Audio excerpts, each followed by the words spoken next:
Today's daf we're going to be learning is Ketubot, daf Kuf Zayin. We're going to start at the bottom of Kuf Vav Amud Bet. Before we start, I want to just go back to the Mishna at the beginning of the chapter. We started with Admon and Chanan, and there are two things Chanan said, but today we're going to learn both of them. The first one is going to take up most of the class, and then we're just going to end with the next Mishna, which is the second thing Chanan says. So the first machloket they have is Misha alach lemedinat hayamim at the bottom of Kuf Daled Amud Bet. A man goes abroad. Ishto tovat mizonot. His wife demands mizonot. She says, "My husband didn't leave me with any food." We don't really know if she's telling the truth or not. We have no way of knowing. Normally, we said, if she wants to get money, she needs to prove it. But both Chanan and the Bnei Kohanim gedolim who disagree with him say, no. We're going to give this woman mizonot. The beiting can get involved.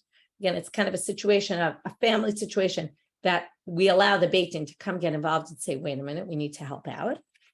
Chanan omer tishava basof v'lo tishava b'tchila, which we gave two explanations, but we'll stick with the one that Rashi says, which is, she has to swear at the end, meaning if he dies and she wants to get her ketubah money, but she doesn't need to take an oath at the beginning, meaning to get mizono, she doesn't need to start taking oaths or anything. She has to take oaths, okay? Now, the concern is, just one second, the concern is that even though theoretically, maybe she doesn't deserve this money, okay? But first of all, there's an issue that maybe he'll die anyway, and then she gets ketubah. So worst case, we give her mizonot, it'll go toward her ketubah, let's say. But the problem is that, just one sec, right? The problem is that maybe he left her money. And if he left her, sorry, let me go back for a minute. The issue is that maybe he left her money, okay? He could have put money aside. Now the money could go either to her ketubah or to mizonot. If he eventually dies, then she gets a ketubah, and then the money can be put aside for that, and she got mizonot now, which would be fine. But what if he doesn't die, and she dies first? She dies first, she doesn't get ketubah, and then all this money he put aside was really mizonot money, and she should have taken it from there. So theoretically, that's why we would make her swear. That's why the Bnei Kohanim gedolim say she has to swear. The issue that Chanan says is, but that's crazy for a woman just to get food is going to have, right? She's going to get into a fight with her husband before he even travels and says, I'm going to get stuck, I'm going to have to take an oath, and it's going to create strife in the marriage, and therefore we don't want to add, this is a family situation. Let's just do things, and let's just allow her to get the mizonot as long as she takes an oath. I'm sorry, even without taking an oath, okay? Because otherwise it's going to cause strife in the marriage. So that's their machlok. But notice what both of them agree about. Both of them agree that the woman has a right to go to the court and demand food payments. And she's going to be believed, basically, even though, right, he's not there to counterclaim. And we're basically going to take her word for it, and the beiting can get involved. Well, that's going to be very strange, according to what we're going to see right now. Starting from the bottom of Kuf Vav Amud Bet, Misha alach lemedinat hayam, that's just saying we're referencing the case in our Mishna, Itba. Introduction to machloket and moraim. So remember, moraim come after the Mishnah, and they always kind of have to fit in with the Mishnah and the Tanaitic material. So Rav Amal, poskim mizonot leishadish. Rashi explains, what does this mean? Beitin yordim lenichsei misha alach lemedinat hayam. Okay, basically their debate here is going to be about exactly our situation. A man goes abroad, husband goes abroad, leaves his wife. Beitin can come get involved and determine how much food, how much money she's allowed to take from his property for food, which sounds very much like our Mishnah, right? Okay. Shmuel Amar, ein poskim mizonot leishadish. A married woman, the beiting can't get involved in her food issues. They can't come and say the woman can get mizonot. We don't yet know why Shmuel says this, but what we already notice is that Shmuel is going against the explicit Mishnah. The Mishnah, it was clear to both Chanan and the Bnei Kohanim gedolim that there's no issue for the beiting to get involved. It's only an issue, does she need to take an oath or does she not need to take an oath? But yes, she gets mizonot. So Shmuel says, we don't give mizonot to a married woman. The beiting can't get involved. So, Amar Shmuel. We don't yet know why, but first we're going to hear a little bit more and then we'll get to why. Shmuel says to Rav, Modeli Abba. Okay, Abba was a term used for Rav for different reasons. Some people say that was his actual name. We just call him Rav, but really his name is Rabbi Abba. Some people say it was a term that he used because he was his rabbi, because they were colleagues, but Rav was on a higher level. Some people say it's actually a term used for a friend. Either which way, he said, Modeli Abba Rav, you would at least agree with me. The first 3 months a person goes away, we assume that he left money for his wife. What kind of person leaves his house empty with no money, with no food? Of course, for the first 3 months, we're going to assume that the court can't get involved. It's only after the first 3 months that we can already start saying the court should get involved. Now, they say the following. We go look at the zoom out to the machlok. If there's a rumor, they heard that he died. Okay, this would be, what is the commentaries explain? 2 witnesses come forward and say, we heard other people saying that this guy died. We heard 2 witnesses say he was dead, or maybe even theoretically 1 witness. We'll go back to the, very interesting, the end of Masechet Ketubot ends very similar to the end of Masechet Yavama. All about these cases where a husband goes abroad and then we don't know, is he dead or is he not dead? And can the wife get reburied and all that? We're going to get to things like that today as well. So now, if they heard that he died, and then the issue is, right, can she demand the property from the orphans, right, that we've been talking about for a long time? Everybody agrees, because then she has a lien on, remember the ketubah is all, in the event that I die, you will be supported from my estate. So if they heard he's dead, then she has a lien on his property. And of course, the court can get involved and give her mizona. And also, she's believed to say her husband died. So she's believed, based on this rumor, basically, she's believed to get, she can say, I get my money from the orphan's property. But the machloka between them is, if we didn't hear that he's dead, and then we assume he's alive, and now we just don't know, did he leave her food or did he not leave her money for food? So Rav Amar Poskim Dahamashua Badla. Look, Rav says the woman claims the husband didn't leave me any money. And it's no different, he claims, from the mizonot that she gets once he dies. Because all of it is a shibud. He promised in the ketubah that I'll support you all the time we're married, and I'll support you once I die, right? And once I die, from the orphan's property. But basically, he committed also in his lifetime, and if he's not here and she claims he didn't leave, we're going to give her money. Shmuel Amar Ein Poskim. Still don't know why. We're going to hear it right now. We're going to have now structure going forward is, so far we've had this machloka Rav and Shmuel. We narrow the machloka down and said, well, they only, right, number one, Shmuel said, Rav will agree with him about the first 3 months, and then the Gemara said that Shmuel will agree with Rav in the case where Shamu bo shemet. We have a rumor, a somewhat confirmed rumor that he's dead. So we can assume that she's talking about getting the money from the orphans, and that already she has a lien on. That even Shmuel says the court can get involved. But when it comes to, and now we're going to get to structure is, what's the reason for Shmuel? 2 different options. What's the nafkamina, the practical difference between the 2 different options? And then we're going to bring 7 sources, and this is going to bring us almost to the end. 7 sources that seem to contradict Shmuel. And then we're going to say, who do we hold like? And then we're going to see some, we're going to basically almost end with that. Okay, so let's go read. My time. There's a concern that maybe he put money aside. We've seen this before when it came to the ketubah. There's a concern that in her lifetime, he might be putting money aside for her because ketubah it's such a serious thing that he has to give her that he might be, kind of like an escrow account. Here it's more like maybe he gave her a bundle of money. Tzrari atpase means literally a bundle of money. Maybe he gave her a bundle of money from his own. In other words, there's a legitimate concern that a husband goes abroad, he leaves money for his wife. By the way, very interestingly, they talk about, the commentaries say, there's a difference if he left and abandoned her, or like a fight between them. We assume the sugya is talking about where he left for work, for vacation, for whatever it might be, right? I don't think they took vacations like that those days, but he left for work, where he wasn't leaving his wife and abandoning her. If they got into a fight and he walked out the door, even the 3 months, by the way, doesn't apply. We assume he left her no money and she can claim money from his funds. That's a whole different story. But we're talking here that he left on good terms. So normally a husband would likely leave money for his wife. And therefore, we don't believe her when she says, I don't have any money. Of course, in those days also, they didn't have round trip tickets and it wasn't clear when he was coming home. And you can imagine, and that's what Shmuel was kind of saying, after 3 months, we have to start worrying that he maybe left her 3 months worth and he wasn't planning to be gone for so long, but ended up staying much longer. Rav Papa Amal, but yet Shmuel still says, I think he would leave her a lot of money. Rav Papa Amal, Cheshinan Shema Amarla, Tzima Seyadayach Bimzonotayach. Wait a minute, there's a whole other factor here. Remember, the woman gets food, but in exchange for that, she gives her salary or anything that she creates, right? All that goes to the husband.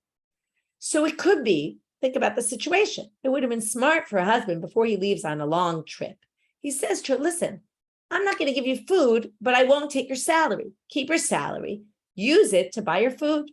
So it's a smart arrangement.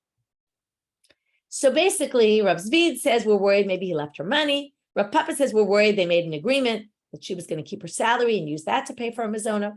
And therefore, again, she has no rights to go to the court to demand food. Right? Again, in other words, this is something they should have been handling internally, and we kind of assume they handled it.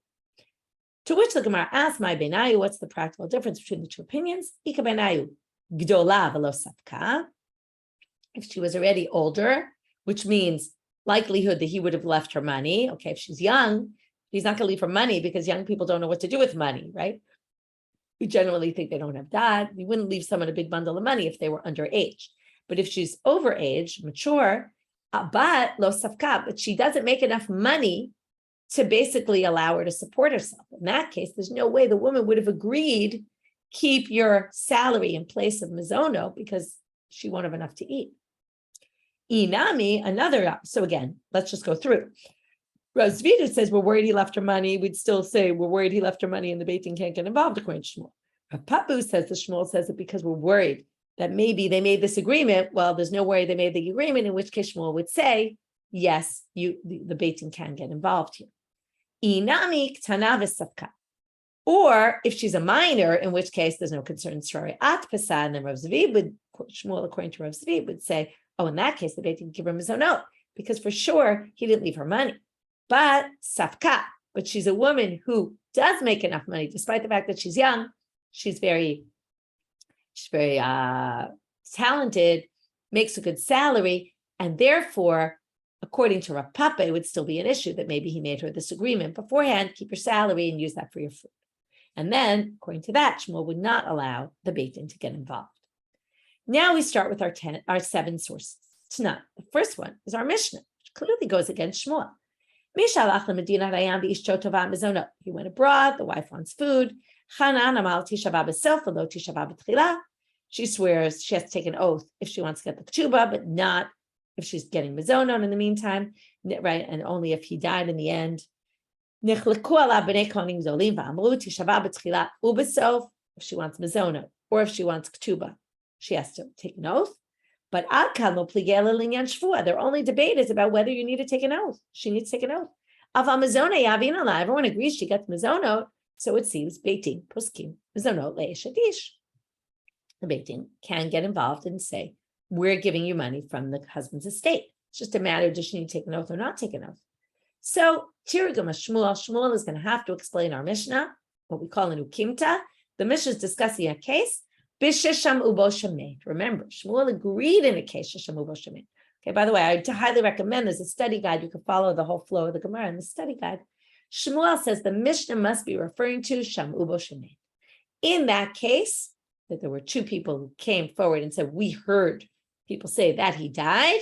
They assume he's dead. Then the Beit Din can come in and get involved and give her food. So if that's the case, even Shmuel agrees, and that's what the Mishnah is talking about. And we'll come back to this many times, because it's going to be an answer we're going to give to a lot of these sources. Tashma, and we're even going to come back at the end when it comes to the Psikat Halakha. Tashma, just just to review methodology, we had etive yesterday. We talked about it was a strange use of etive. Etive always means, or almost always means, we're taking some Tanaitic source, or a metive is also like that, Tanaitic source to contradict an Amora. Okay, but in our yesterday, I happened to be used bringing the pasuk to contradict an Amora. Here, tashma is a very, I would say, almost bland word. It doesn't tell you enough about how it's being used. The main thing it means is we're bringing in a source from somewhere else. Okay, it could be Tanaitic, it could be a Amora statement, and it's not clear what we're using it for. It could be to bring a difficulty, it could be to bring an answer, it could be a number of things. In our case, though, the tashmas are all going to be bringing sources to bring difficulties, raise difficulties with Shmuel. So here's another Tanaitic source. Misha alach lemedinat hayam. I assume they didn't use tashma on the first one because tashma usually means bring something from somewhere else, and we're already in our Mishna, so it was kind of just discussing our Mishna. It's at least a theory. So tashma, Misha alach lemedinat hayam. Ishto tovat mezonot. Same beginning. Man goes abroad, leaves his wife. She claims, I don't have money for food. B'nei kohanim gedolim olim tishava. Really, just like our Mishnah, the b'nei kohanim gedolim says she needs to take an oath. It's a little different because it doesn't talk about tchilah itself, but it's specifically talking about mezonot. Okay, Chanan amar lo tishava. Chanan says for mezonot she does not need to take an oath.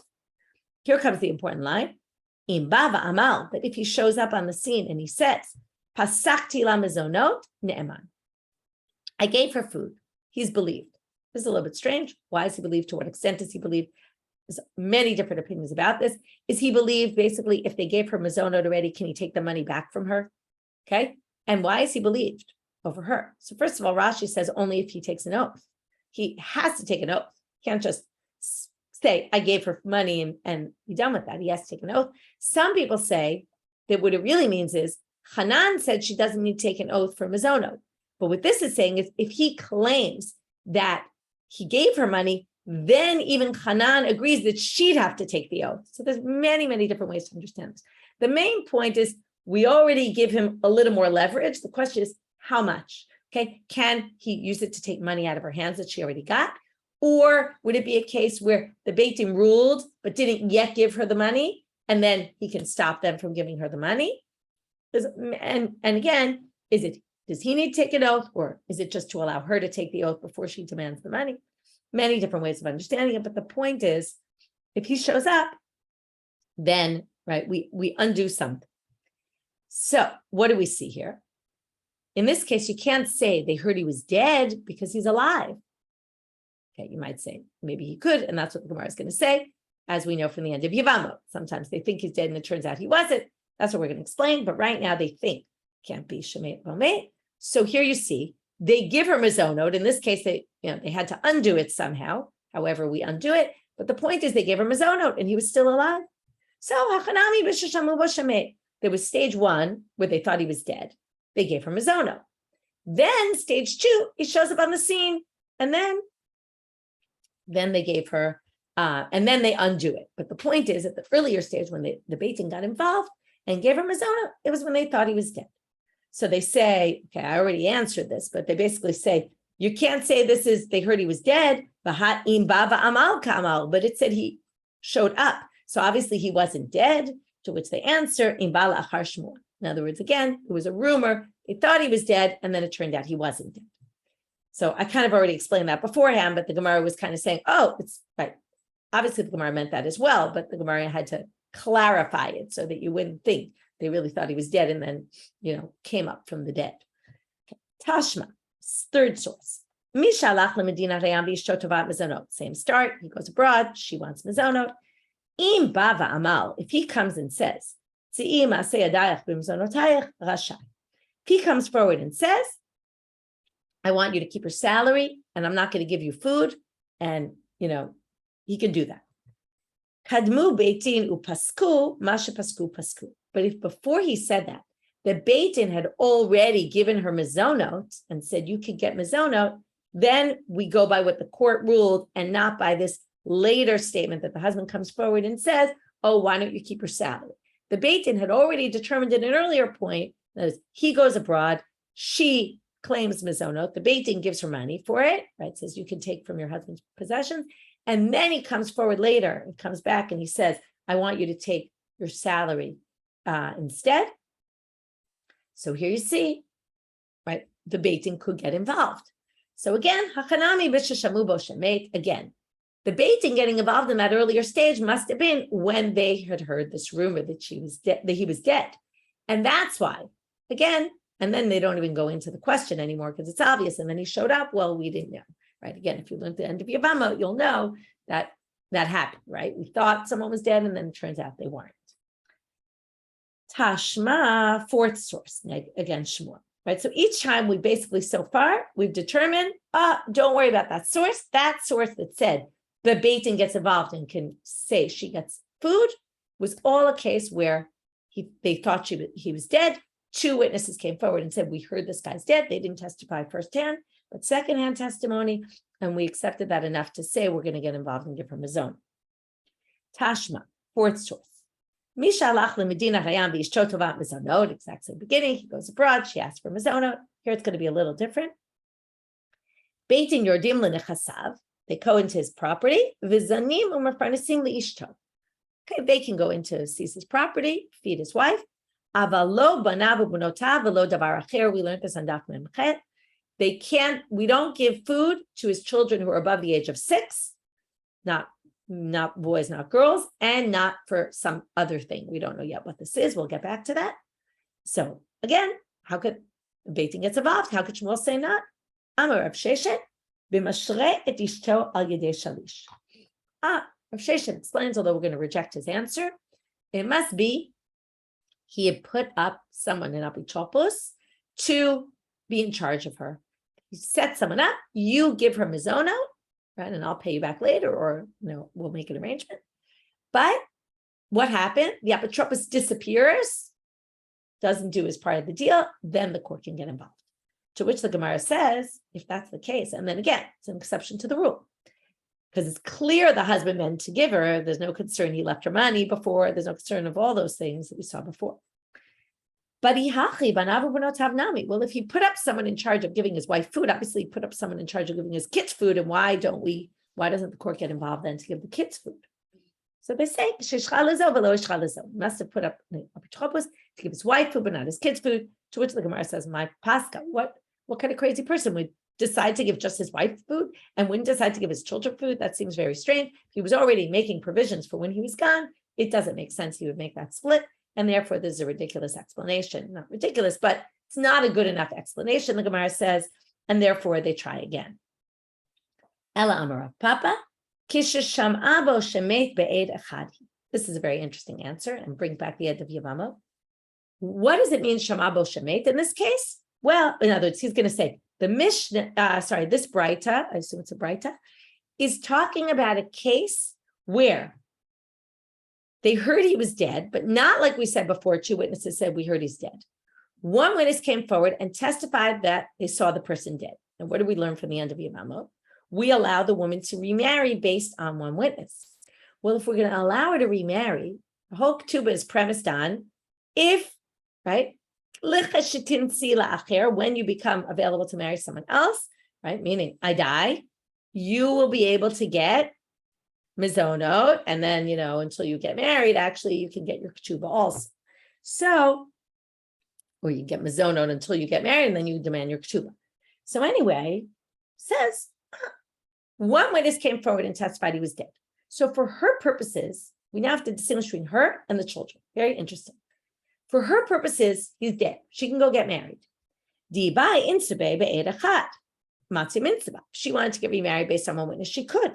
And therefore, now here's very interesting. Eid Echad works to allow her to get married. It doesn't usually allow you to get money from someone. But because she can get married and her collection of her mizonot from the estate of the dead husband and the ability to get mizonot from the estate of the dead husband, the mizonot and the ketubah is all dependent on him dying, since for her purposes, she can get remarried, he's dead, therefore she can also collect mizonot. So mizone nami yaviname. And that's why the court gets involved here. With her, what about the kids? The fact that 1 witness testifies to someone's death does not allow the heirs to come and say, that's ours now, because this is a monetary thing exclusively. And therefore, mizone nami lo yavinale. They also don't get mizona. Okay? So it's a very interesting split. We end up, she can believe the testimony that he's dead. She can go get married and therefore also get her mizono payments. And the court can get involved now, because we said when he's dead, the court can get involved. But where the kids are concerned, he's still alive, possibly, because they don't have two witnesses. Since it's purely monetary, therefore they can't inherit. They also can't get mizona. My davar acher, we're left with what's this one thing she can't, or someone can't claim. We don't know it's her, someone else. Rav Chisda Amar Tachshit. Rav Chisda says it's jewelry, which really doesn't mean jewelry here. The commentaries explain it's perfume. Okay, or in those days it was more like deodorant, I would say. They always, they had bad odors, they didn't shower so often, they would use perfume. So Tachshit, he says. Rav Yosef Amar Tzedakah. So in other words, she could get mizono, but she can't get this extra, which is the perfume. Rav Yosef says it's tzedakah. The court can't come into his possession. Let's say they're collecting tzedakah from the community. They can't assume he was necessarily going to give charity, and therefore they can't take charity from his funds when he's abroad. Manda Amar Tachshit, we saw this actually when we learned it then. The one who says Tachshit, which is something for his wife particularly, Kol Shekain tzedakah. All the more so, charity, right? In other words, if we're not going to allow something for his own family's sake, we're obviously not going to allow them to come into his property and take his stuff for charity. Manda Amar tzedakah, aval Tachshit yavin ala delo nichale detinaveh. But if you say charity, we don't allow for charity purposes, but then you would say we would allow for bisamim, for the perfume, because right, he's not going to want his wife to look disgusting while she's married to him, even though he's not around. Therefore, we'll allow the perfume. Okay, so I see you're asking. I thought I was clear because I've said this many times, but I'll review again based on your question, Becky, which is if she remarries, she doesn't get mizonot anymore. Now, the way it works, okay, I'll just say this again because this is the basis for many things we learn. He dies, she can demand mizonot. Mizonot is a monthly stipend, let's say. Okay, so regular payments.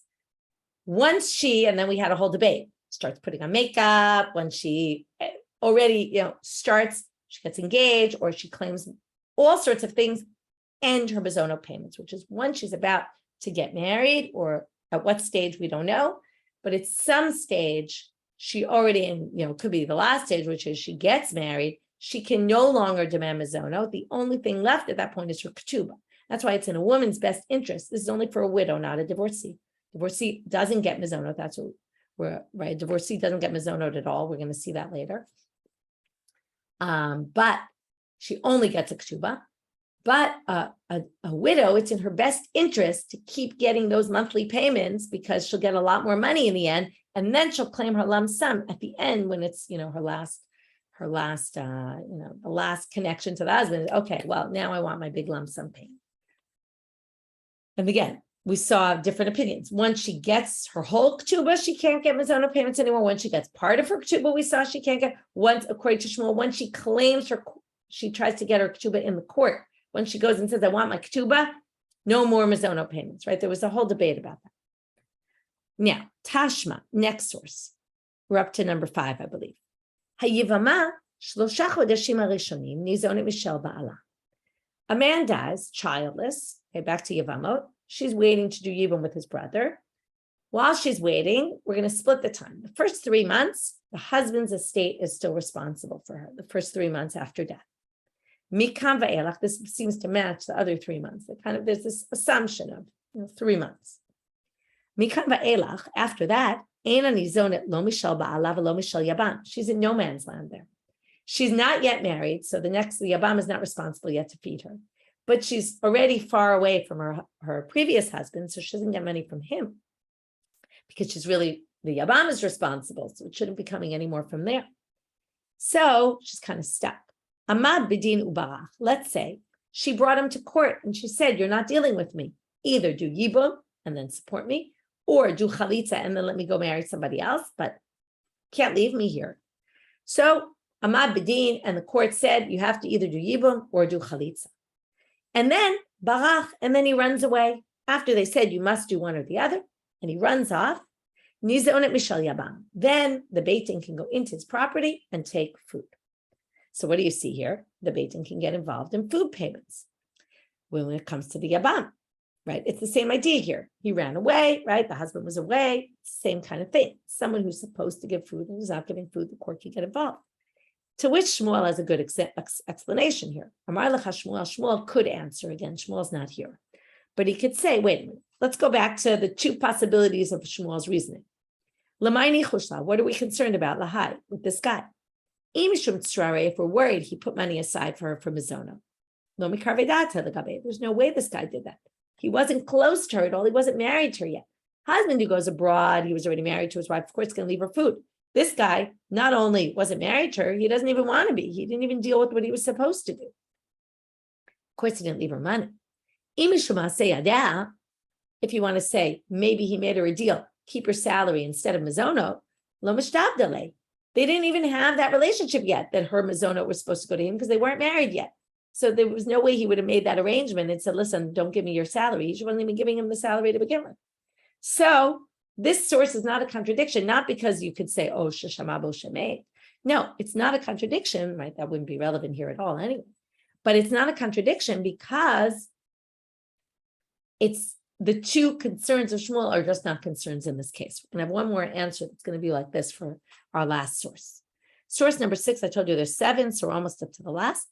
Tashma, we also saw this case in Yavama. They go abroad together this time. And then she comes back to town without her husband, and she claims he's dead.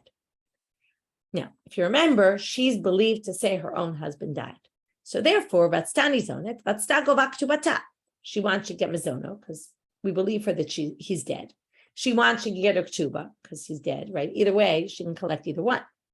But if she comes back and claims, gerashni bali, my husband divorced me, on that she's not believed. So now it's safek she's divorced, safek she's still married to him. So we don't know. Therefore, mitparneset v'holechet ad kidei ketubata. She can get mizonot until it adds up to the amount of her entire ketubah. Why? Because if he divorced her, she doesn't get mizonot, she only gets the ketubah. So therefore, we're not going to give her any more than the ketubah because she's not necessarily deserving any more than that. If she's not divorced and she's living, and he's alive, and they're still married, then the husband has to give her mizonot. So she could definitely get food payments as long as it doesn't exceed the amount in the ketubah.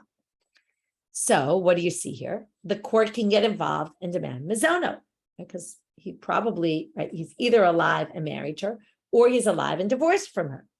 So they say, oh no, hachanami, how Shmuel going to explain this? Kishashamubo shemet. Again, it's a case where she claims he divorced me, but other witnesses come and say, no, we heard he was dead before that. And because of that, we allowed her to get mizonot. If he was still alive and married to her, at least there was a chance that maybe he was still alive and married to her, then she wouldn't be able, the court wouldn't be able to get involved because maybe they're still married. And then according to Shmuel, the court doesn't do mizonot in that case. Right? They're not allowed to get involved in that case. Mishna ad kedei ketubata. 1 minute. If the concern is that if shamubo shemed, then she should be able to get mizonot and the ketubah. So what do they say? And there's witnesses that said he was dead. Say, no, well, remember, it was just a shmuah. It wasn't exactly. It was that they heard he was dead, and we have her claiming she was divorced. She made it worse for herself by saying he divorced her. She only gets up to the amount of the ketubah because maybe she messed it up. If he was really alive and they were still married, she would get mizonot, more than the ketubah payment because he has to give her mizonot every month. It doesn't matter. There's no ceiling. But in this case, because she came forward and claimed he divorced me, she can only get up to the amount of the ketubah because her claim herself is not more than that.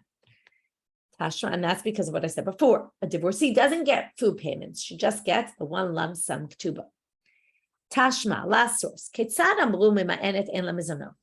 Apparently they said that a mima'enet, okay, that goes back to our woman who was married off by her mother or brother, only marriage on a rabbinic level, and then she has the option to opt out before she gets to, right, when she, just around until up into the age of maturity.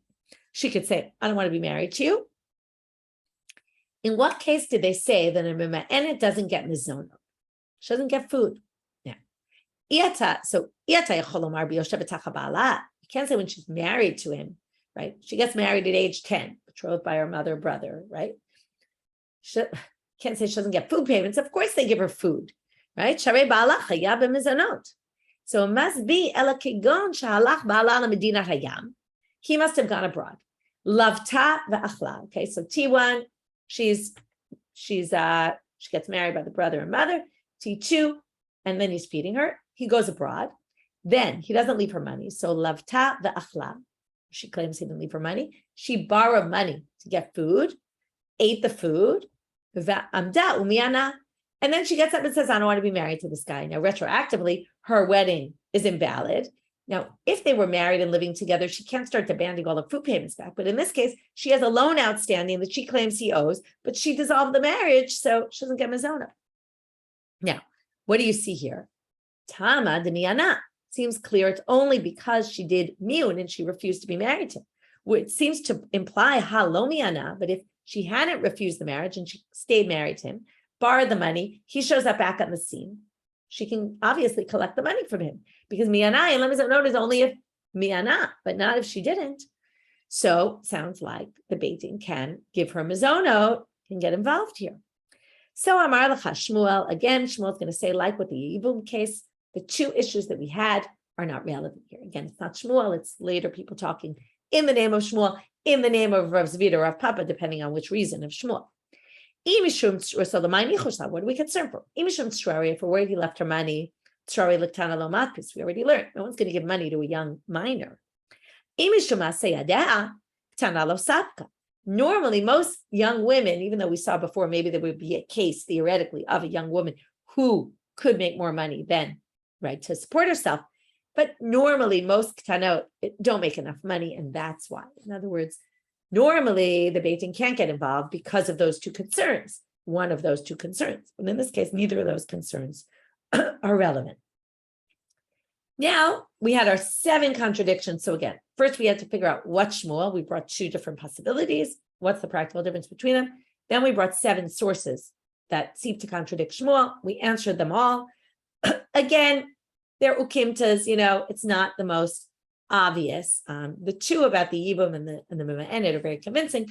To claim that all those other cases are in a case where they heard he was dead is already a little bit difficult. And in fact, we're going to see that in another minute. My Have'ala. So how do we hold?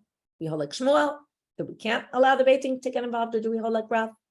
To which Ki'ata Rav Dimi came from Israel and told us the following thing. Amar ma'aseh ba'alifnei Rebbe b'Beit Sha'arim upasak lemizonot. A case came before Rebbe in Beit Sha'arim. So the Rebbe died there. If you haven't seen Shuli Christian's flashback on Rebbe, went up earlier this week. Recommended reading. You can print it for Shabbat. More about the history, about Beit Sha'arim, about the burial place. Here it seems like he also lived in Beit Sha'arim. We had a whole thing. Did he live there? Did he live in Sipori? Anyway, sorry. Case came before Rebbe in Beit Sha'arim, and he gave her mizonot. So he held like Rebbe, like Rav. Lifnei Rabbi Yishmael b'Tzipori. Case came before Rabbi Yishmael in Tzipori. V'lo pasak lemizonot, and he wouldn't give her mizonot. He held like Shmuel again. It's not like each one held like Rav or Shmuel. Rav and Shmuel came after them, but the point is their psak matched the psak of the other. Each one matched a different one. To which Tahiba Rabbi Yochanan. Rav Dimi explains that after hearing this, Rabbi Yochanan said, I don't get this. Why would Rabbi Yishmael not give her mizonot? He understood the Mishna in a simple manner. I understand. Didn't they both disagree only about whether she needs to take an oath? But they both agree that she gets mizonot. It's clear the Beit Din can get involved. Amar le Rav Shem bar Abba. Rav Shem bar Abba pipes in. Remember, Rabbi Yishmael was living in Babel. Rabbi Yochanan was living in Babel. I'm sorry, all confused. Rabbi Yochanan was living in Israel. Rav and Shmuel were from Babylonia. So he maybe didn't hear this, but comes Rav Shem bar Abba and says to him, don't you know Shmuel in Babylonia already explained the Mishnah to fit in with this approach and said, you could just explain the Mishnahs when they heard he was already dead. To which Rabbi Yochanan responded, Amarle, Pataritu bakule hai? Do you really think that's the way what the Mishnah means? No way, no how. And he doesn't agree. So here we see, hold like Rav. Kiata Ravin Amar, when Ravin came from Israel, he gave the following tradition, minorly different from Rav Dimi. The end is really the same. The major difference is that Rebbe and Rabbi Shmuel are flipped here. What each one held is the opposite. In this case, Rebbe doesn't give her mezonot, like Shmuel would say. Which basically means that I'm a Rabbi Yochanan. Rabbi Yochanan's question is going to be on Rebbe instead of Rabbi Yishmael. Rabbi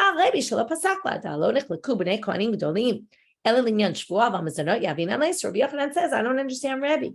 To which Amar Rav Shem Bar Abba for Turgam Shmuel Bavel, again, it's the exact same thing. Don't you know Shmuel explains it this way? Amarle, hi, no way, can't possibly be what the Mishnah means. Rav, and in fact, the Gemara paskins like Rav on this issue. And the baiting can get involved and give food, thankfully, right? Again, way we see the courts came and got involved to protect women, right, whose husbands basically go off and leave them without money. Yes, you can. And now we're going to see halakha in two other ways, two other psikot halakha. One is connected, one is totally disconnected. I don't know why it's here. A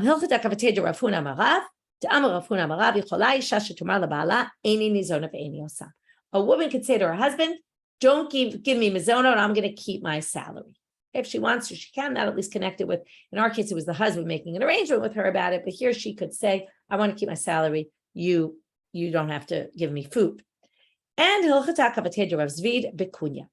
Rav Zvid when it comes to, Rashi explains this as an earthenware vessel covered with lead. Some people explain it as something else, a different type of utensil.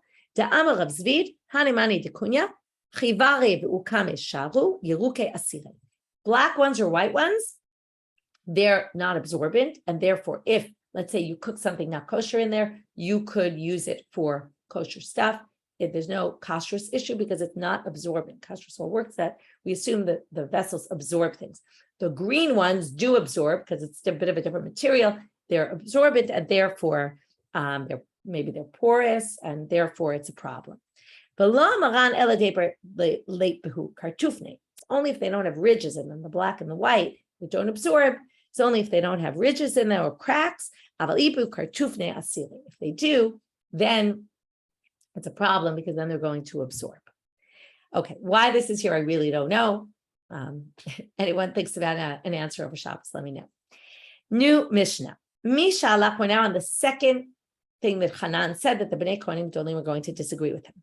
Mishalach lemedina rayam ve'emar echadu perneset ishto. Husband goes abroad, someone comes along and says, I'm going to feed you. So they take out of their own money. When the husband comes back, can they demand the money back from the husband? Chanan amal, ibed et ma'otav. You lost your money, basically. Okay, no one asked you to do this, and you lost your money. Big question about this opinion. What about, we learned before that if somebody goes into your field and plants things and you make money off of it, so you have to pay them back for what they did. So then they say, why is this different from there?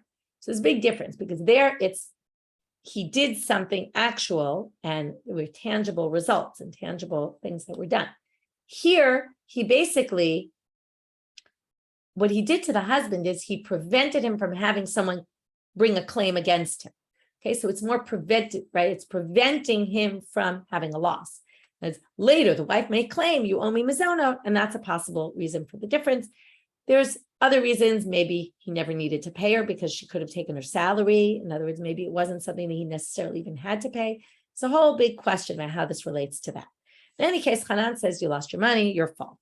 What are you talking about? He comes to court. He swears how much he spent on the wife, and he gets the money back. Rabbi Yosef ben Hurkanus Kedivram. Rabbi Yosef ben Hurkanus, as we saw in the previous Mishnah, held like the Bnei Kohanim gedolim. Rabbi Yochanan ben Zakkai, Yafeh Amar Chanan, and here's just a funny line. Chanan said what he said was right. Why he has to say this, I don't know, but it is kind of fun. It's like putting your money on top of the horns of a deer, because right, imagine what would happen. You put money on top and the deer runs off and there goes your money. Okay. What you did was kind of a silly thing, right? It was ever happened to you where you leave something on top of your car, then you drive away and whoop, that's the end of it. So definitely happened to me once or twice. So that actually happened like 2 weeks ago.